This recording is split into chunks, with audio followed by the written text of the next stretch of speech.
Everybody, welcome back to the channel, and we are at the end of the year, and that means prediction time for next year. I whiffed on pretty much every single prediction for 2024. I thought Wells Fargo would be like the issuer of 2024. They had a moment with the autograph journey, and that fizzled out because the transfer partners weren't up to snuff. They've gotten more chatter throughout the year just because folks are actually realizing that Wells is a pretty solid value, especially if you take into account things like Choice Hotels, or if you're using it as a secondary or tertiary system. Still missing a few pieces to become a primary system, and yeah, we'll see what happens there. I thought Chase would do major revamps to the Chase Sapphire Preferred and Chase Sapphire Reserve. They've made fixes to the Reserve on the edges throughout the year. I think that's going to continue. I don't know that we're getting the full revamp that both of those cards deserve. So there we go. And we'll talk about them more in a little bit. I thought that mobile wallet would be more of a category in 2024. It was not. The main card that has mobile wallet as a category was actually taken off the market toward the end of 2024 with no immediate replacement in sight. So we'll see what happens. And the card that made mobile wallet a thing, sort of the Apple Card, is still up in limbo. So who knows what's going to happen there. And I thought the pop-up gel would sort of start fading a little bit faster than it has.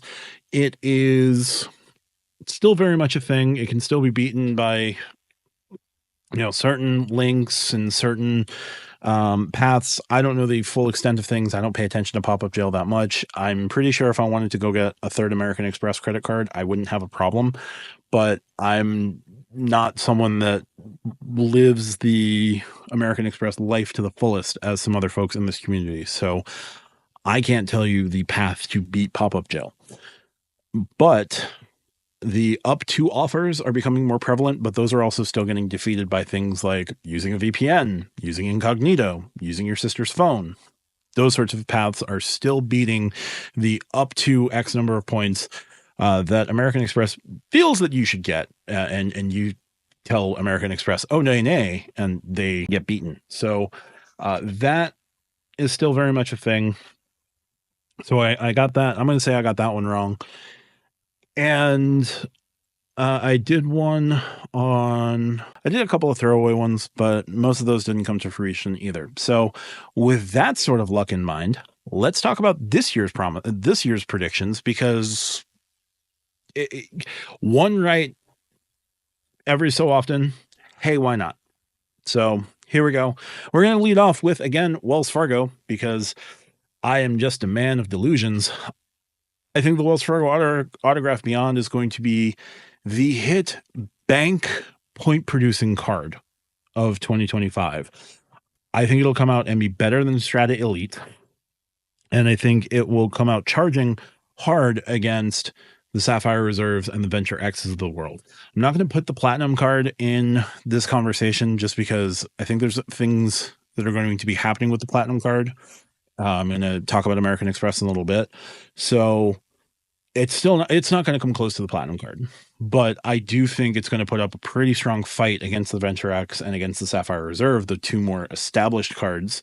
And I do think it will come out slightly better than the Citi Strata Elite. And I'll get to that one in a little bit. I also think Wells Fargo is going to be issuing the second best premium travel card in a points producing network, because I think Bilt is going to come out with a premium travel card with a relatively high annual fee that is going to get you access to things like Blade lounges, in addition to discounts on Blade, like a Blade credit of some sort. And it will expand its Blade relationship beyond New York City and Nice to Monaco, because those are super niche. But wherever else Blade is, you're going to be able to access Blade with a higher end Bilt premium card. So I think that a new Bilt premium card is coming. I think that Bilt premium card is really going to shake up the industry, and it'll still be issued by Wells Fargo. I think a lot of the bad blood that you've been seeing up between Bilt and Wells Fargo will get itself fixed this year, because I think with Bilt mortgages, Wells Fargo will be the preferred mortgage partner with Bilt. I think they're going to have other mortgage partners, but I think if you have a Wells Fargo mortgage, you're going to get 1-to-1 points with Bilt I think with other partners, you're going to get something 1.5 to 1. And if you have a non-partner mortgage, unless you are platinum status, you are going to get 1 point to every $2. So here's what I'm going to say. Let's say you are Bilt Blue and you have a mortgage. You're going to get 1-to-1 with Wells Fargo. Let's say there's another major bank that partners with Bilt. No, you know what? Let's throw in a major credit union. Let's say if you have a Navy Federal mortgage, you're going to get 1 Bilt point to every $1.50 on your mortgage. And then if you have a non-Bilt partnered mortgage, let's say, I don't know, PNC Bank. PNC, every $2 you spend will equal 1 Bilt point, much like the housing closing costs through EXP.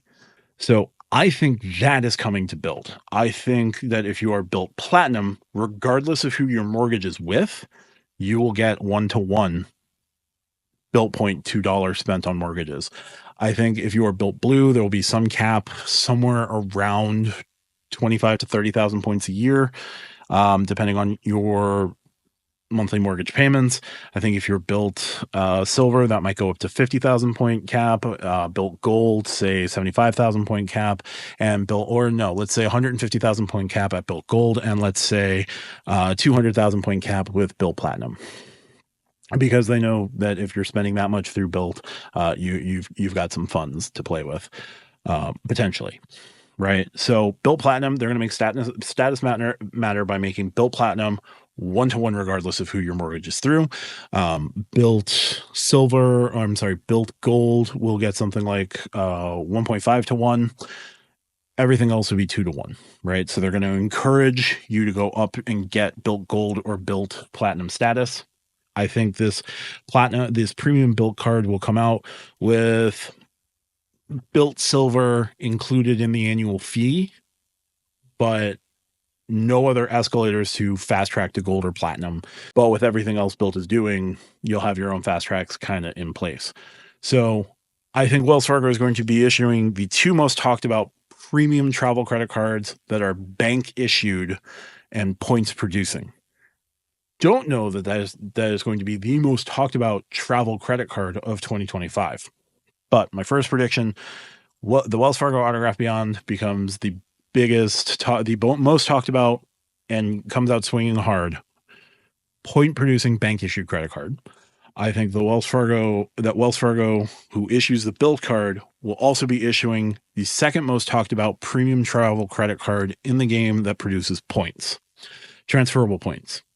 That's going to come to prediction number 2. I think the Alaska premium credit card and the JetBlue premium credit card that are going to come out, more so the Alaska card because we already know some of its multipliers. Those 2 cards are going to be pushing the envelope on what airline cards can do. Yes, we don't know anything really about the JetBlue card, but I think they might come up with something special. The Alaska card already has 3%, 3 times points on foreign transactions. That includes anything that would incur a foreign transaction fee. You're getting 3 times points on. You're getting full 3 times points on that. And it's not defined, right? So it can be food, it can be grocery, it can be everything. So if you live abroad, you've got a flat 3 times Alaska miles earning card. That card has to be part of the Bilt Alaska relationship, and I'm sure it's going to produce more points for rent. And I think that card will also produce points for your mortgage payments. At what level, I don't know. But I think that the Bilt relationship with Alaska is going to make that card even more compelling, in addition to lounge access with Alaska and potentially fast track to One World Gold status. Was it One World Gold? One World Sapphire. Sorry. All the statuses get jumbled up. But I do think that the Alaska card is going to change the way we think about airline credit cards. I think to a much lesser extent, the JetBlue card might do something similar, but we'll have to see. So that's prediction number 2. Actually, scrap the JetBlue card because we're going to talk about Barclays in a second here. Let's go on to American Express. The American Express Gold and Platinum, the American Express Green and Platinum cards are going to get refreshed and going to get higher annual fees. So the American Express Platinum card is already at $700 at $695 a year. I think the business platinum and the personal platinum are going to see pretty substantial increases. I think the business platinum is going to go up to $995. I think the personal platinum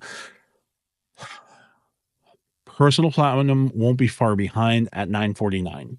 I think you're going to see the Hilton credit that was added to the business platinum card also extended to the personal platinum card in some way, shape, or form. And I think other credits are going to be added on to add to customer value, whatever that means. So that's going to be the platinum card. The green card is going to see an annual fee increase. I don't think it's going to be dramatic, but it's going to go from like 150. I want to say the max it will go is 250, but I think 200 is kind of where they'll have to stop because they're going to add Centurion Lounge passes to the green card, but only a set number of them.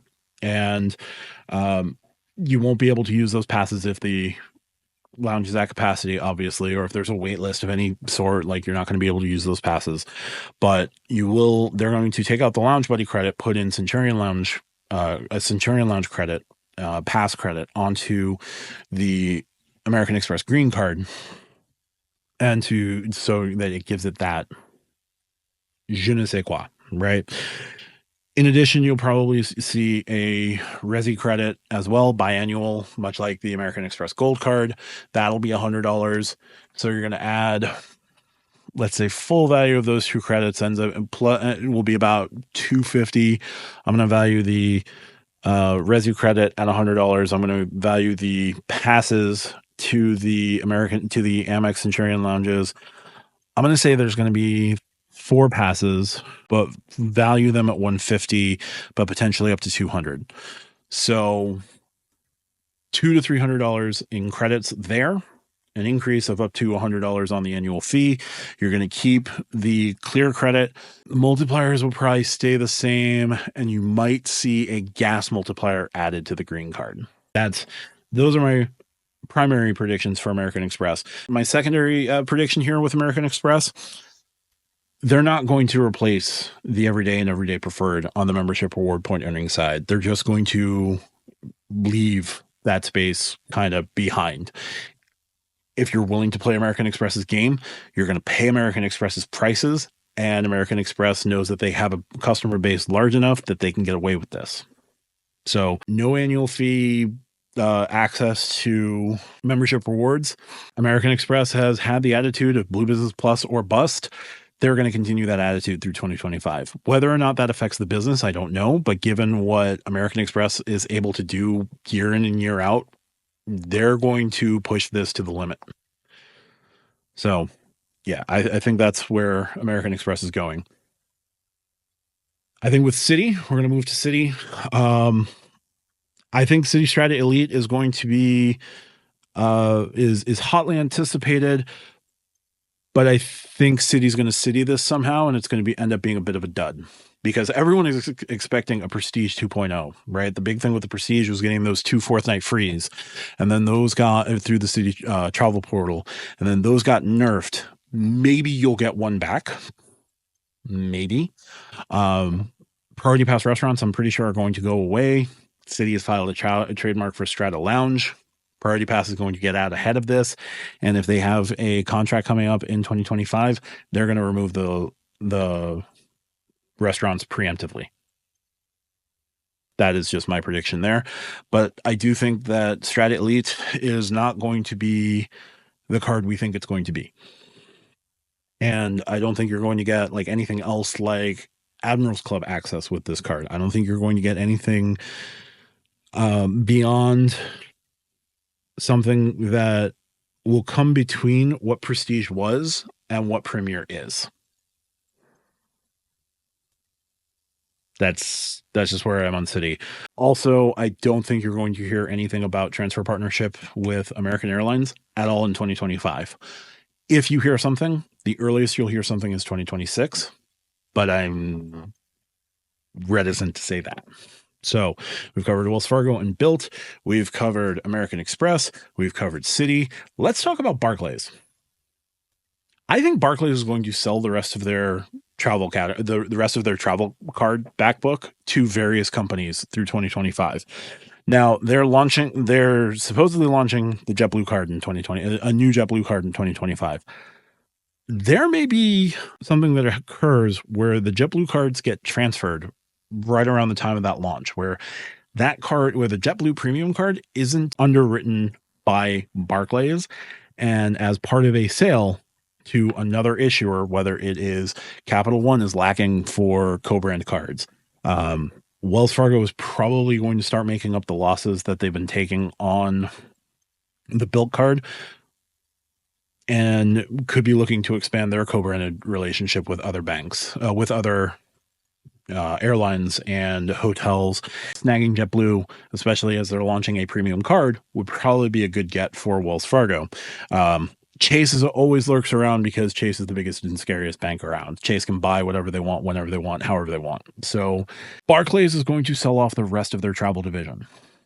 The Lufthansa card could go to Bank of America. The Lufthansa card could go to Citi. The Lufthansa card could go to American Express, right? The cruises are coming back in a big way. Maybe the cruise cards get shipped off to Citi or Chase or somebody else. The Hawaiian cards are being subsumed by Bank of America. The American Airlines cards are being subsumed by Citi. And the price tags on those may not be like, when we publicly find out how much Citi and Barclays and Bank of America have to pay Barclays, we're going to be stunned by the final number. So I think with all the capital that they're going to build up doing that, I think Barclays is going to bring back the Apple card and be the main issuer of the Apple card, because the sale of their American Airlines cards and their Hawaiian Airline cards will be enough to sustain the sort of losses that Goldman was taking, allow Apple the freedom that Apple wants, and get back a major retail co-brand card for Barclays. So I think Barclays is going to get back the Apple card and follow and let Apple do most of the approvals, most of the process that Apple has sort of controlled while holding the card. And I think that Barclays is going to come out of nowhere and take this card back and kind of allow what the Apple card is to exist, because Apple's cool with where the card is and Apple wants to maintain as much control as possible. And I think Barclays is going to build up enough of a war chest to kind of let those losses glide for a while getting the prestige of being the Apple card issuer. But they'll actually have an idea of what to do, whereas Goldman didn't. So there we go. And finally, this is going to be a potentially quiet year for both Chase and Capital One.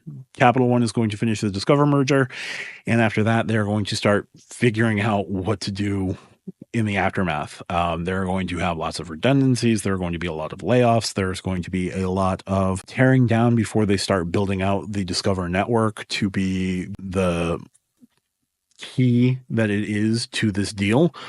They paid $35 billion. They are going to be expanding that network as far and wide as they can before you start seeing major new cards from Capital One. I think Capital One is going to take a step back in 2025 for some incremental steps in 2026. And depending on how quickly they can expand the Discover network beyond the US and beyond Asia and into, places like China and things like that, 2027 is probably going to be the year that Capital One does another big set of things. So Chase will launch a business travel credit card, premium travel credit card, whatever this Plum, it's not Plum, whatever they're calling it. It's not Emerald. The project name for it is whatever it is. I'm going to call this card the Ink Reserve. It's going to be a business version of the Sapphire Reserve. I think this card is going to have a relatively high annual fee. I think the Sapphire Reserve, the next step for the Sapphire Reserve is going to be adding lounges to British Airways executive clubs and potentially United Airlines in 2025 while announcing new Sapphire lounges. And this card will also get access to, the Maple Leaf lounges, the whatever other lounge agreements that Chase does in 2025. And I don't know what this card's multipliers are going to look like, but it's going to have a high annual fee. You're going to have TSA global entry on it. You're going to have, all the other benefits of the Sapphire Reserve and a very high price tag with it. So there we go. Chase, Capital One, relatively quiet in 2025. American Express, new annual fees on the platinum and gold and green card with nothing behind it in the membership reward space. Wells Fargo coming out with Autograph Beyond and issuing a new premium Bilt card that's just going to blow the doors off of the place. And Citi not quite hitting the mark with the Strata Elite. So there we go. Those are my predictions. We'll come back next year and laugh at me for being wrong 2 years in a row. But that's going to do it for this one. If you like what I do, hit the like and subscribe button down below. Check me out on the Stack Your Points podcast. We record on Monday nights. We put out videos on Wednesdays, Fridays, and Mondays here on YouTube. The full show is on Saturdays. Check out my channel membership as well. There's going to be 2 videos here in the last couple of seconds. Check those out as well. Thank you so much for your time. Thank you for your support. Thank you for watching. Let me know in the comments down below how dumb you think I am. Talk to you soon. Thanks for watching. Bye for now.